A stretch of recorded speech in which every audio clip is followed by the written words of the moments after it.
Okay, remember, if you hold the pen, you have the power, right? I'm going to change just a little bit. Either Tara or Kathy, if you could come up and just share your information with the class in terms of, well, excuse me, not class, come on, come back there. Well, with the audience, in terms of how they can use this with their master's thesis or project. Sure. As a couple of the panelists mentioned, the final project that you'll complete will be a master's portfolio. In that class, you'll be asked to take 3 projects that you've already completed in the program and highlight that in the portfolio. Every class you take in the syllabus will list the competencies that are covered in that particular class. The idea behind that is in the project will display your knowledge in that particular area.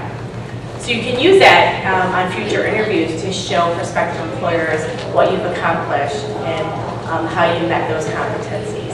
And again, you can choose the ones that highlight your work the best. It's sort of your decision, your philosophy on training, so it is flexible.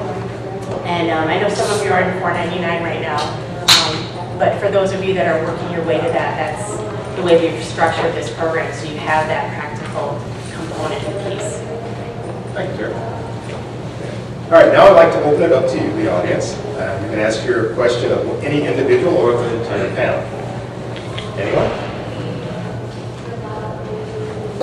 Okay. All right, with that, we're going to move this really quick. Okay, so what we're going to do then, we're going to move to the next phase of this, which was going to take place during the second hour. Our panelists also have 3 additional questions that they've prepared responses to. So I'm going to read the questions off so that you'll understand what your response is related to. Okay? And again, we're going to follow the same format. They're going to speak for approximately about 5 minutes. Each one of the panelists will share. And we'll move through question 2, question 3. Once we finish, then we're going to open it up for questions. Okay? We're going to start with Ray this time. And our question, let's see if I can. Oh, you're ready. I'll come back here if you want. Okay. Power the pen. Power the pen. Power the pen. Okay, our first question.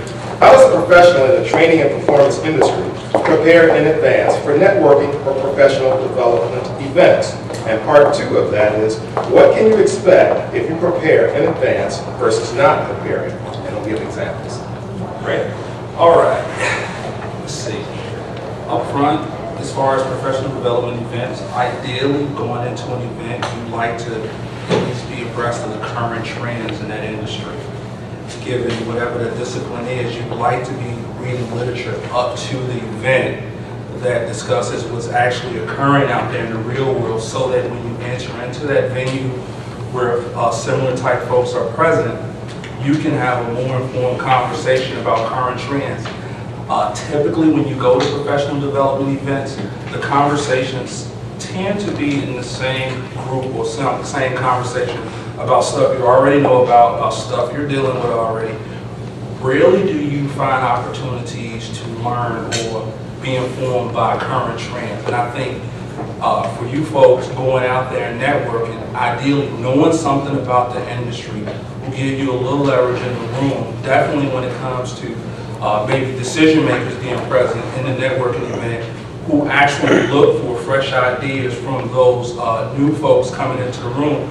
Because a lot of the opportunities that are recognized in learning organizations actually come from the new people who bring fresh ideas and who aren't so status quo or static. So ideally, you want to invest a lot of time in reading. I mean, if it's nothing more than a small 1-page article, 2-page article, if you got time and can stomach a research document for maybe 37, 40 pages, go ahead and read it so that you become more informed. And an example being that you're in the actual networking event, now when it comes to having an actual conversation or being involved in a discussion, you can actually talk about something that's actually relevant that actual professionals who deal with it on a daily basis actually speak about and love to hear your ideas, given you're in the classroom reading this material every single day, whereas they're in the real world living it. There may be an opportunity for you to have a meeting of the minds and create an opportunity perhaps for work. Whereas if you don't invest that time in current trends, you basically come to the meeting. I think it's valuable to be there, or the event is valuable to be there, but it's a little hard to have a conversation about anything new if you haven't actually taken the time to learn about it. And ideally, if you inform yourself first, rather than waiting on teachers and professors, that is, be proactive about the industry that you have interest in, you probably position yourself better to accomplish your goals, especially consistent with the previous question with the model. It helps you overall leverage your opportunities. Thank you. Yeah. I think in addition to that, or somewhat differently too, is, you can go to these things, you have your own ideas, your own expertise, and we talked in the last question about areas of expertise and things that, you have strengths and weaknesses based upon your experiences and education. And if you can use the model actually, basing off that question, you can take that and say, what do I want to learn? What can I leverage at these networking events? So you can, in doing that reading, you can also, get some base questions that you'd be able to ask people who have that experience, so that you can get some working knowledge from those individuals and be able to see what's really happening out there in the field, not just what is being published out there, because that goes through some filters. So, being able to prepare some questions based upon what you want to take away from those networking events, I think, is a really important thing to take with you. And, just identifying what you don't know and what you do want to know, just like in any, preparing a training.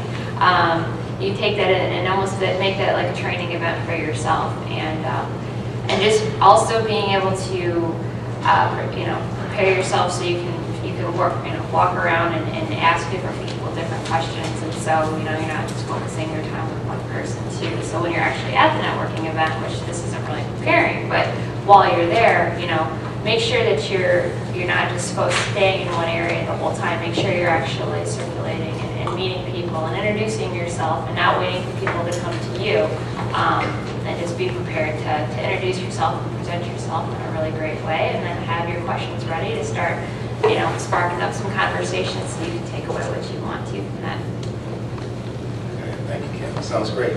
How many have a 30-second elevator speech? Because I think that's kind of what I'm hearing the message, right? Okay, you might want to develop that. Our Career Center will help you. Okay, stop by, visit, and they'll help you into developing that elevator speech, as we call it in the corporate world. Okay. And they have those on YouTube too. Like, when I was interviewing for the job I have right now, they had a guy who basically took you through the stages of your elevator speech, present yourself really well, and it was really cool to see that. You don't really think about it, because that's like any job interview. So tell me about yourself, And so, you don't want to be like, oh, well, I have 10 cats, and I love to sleep late on Saturdays, and, so it's yeah, definitely. Okay. Melissa? I think when I go to networking events, the first thing that I do, sort of echoing over here, is find out what I'm trying to get out of the event. Why am I attending, and with them, what's in it for me, what do I want to take home from this event.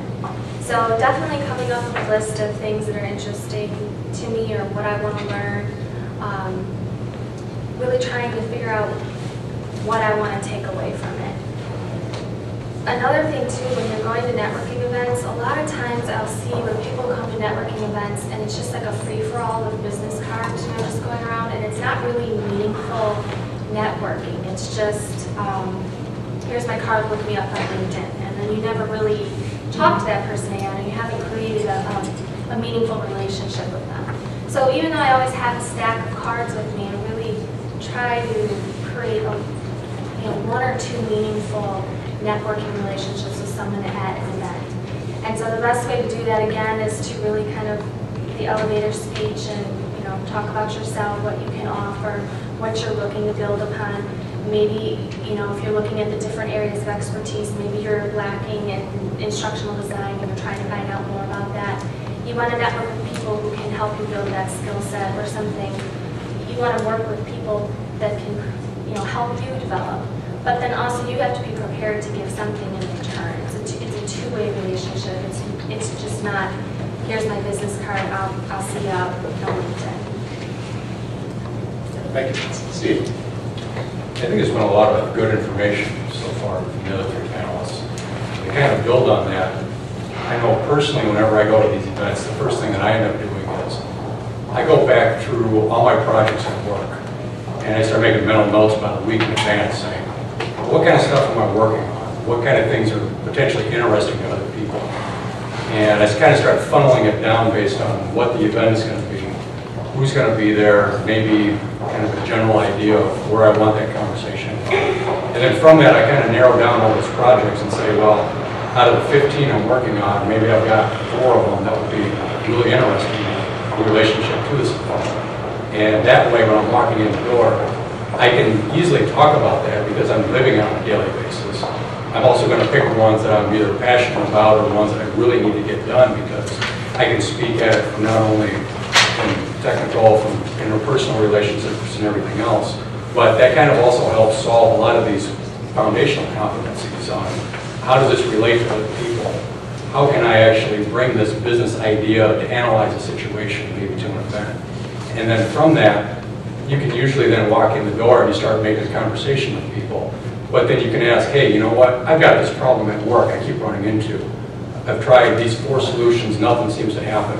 Maybe you've got some ideas for me. And then at the same point in time, if someone else is giving you a story back, you might be able to throw exactly these kinds of things out. Maybe your area of expertise is in, you've got a manager learning function at work. I'm doing that right now. An example, one of the projects, which this is kind of a preview for question number 4, but we're going from this idea of very prescriptive training to big knowledge. Well, what does that mean and how do you actually take big knowledge and incorporate that into a training book? When I don't have something telling me go from steps 1 through 15, it's here's a concept, you're trained, well, how do you get to that point? So you can kind of talk about what you're passionate with, what you're actually working on, and when you kind of ask people, hey, what do you think about this? It tends to draw them in. It asks for their professional expertise, and they're more than willing to kind of throw things at you at these events. The other thing that I tend to do is about a week or 2 before I go to any event, I hit LinkedIn pretty hard. I just start reading through tons of posts on the Chicago chapter of ASTD, or maybe even going to some of these others, alumni associations, whatever, just kind of see if there's a trend. Hey, of all these posts, there's 5 or 6 trends. Maybe I should think about talking about this at the event, and then linking that back to the 2 or 3 projects that I'm going to talk about. So if you can get all that together, you're walking in the door and you're saying, hey, this is kind of your best practice that's in the industry or where it's going. These are the projects I'm working on. How can I solve my project? But at the same point in time, you're bringing new knowledge, you're bringing these exact ideas that the other panelists are talking about. So you're walking in the door with something of value to somebody else, and you're focusing on what you really need to get out of it at the same time. So if you can leverage all of that while walking the door with it, fantastic. If you can't, hand out business cards, run. Okay, well, thank you, Steve. Thank you. Well, obviously, I think you probably all heard the message here. It's that, you want to be proactive. You want to take part in your plan, your development plan. And so when you show up at these network sessions, you're not just there, just as they said, just passing your card and hoping that they're going to act upon you. No, you need to act upon the audience yourself, okay?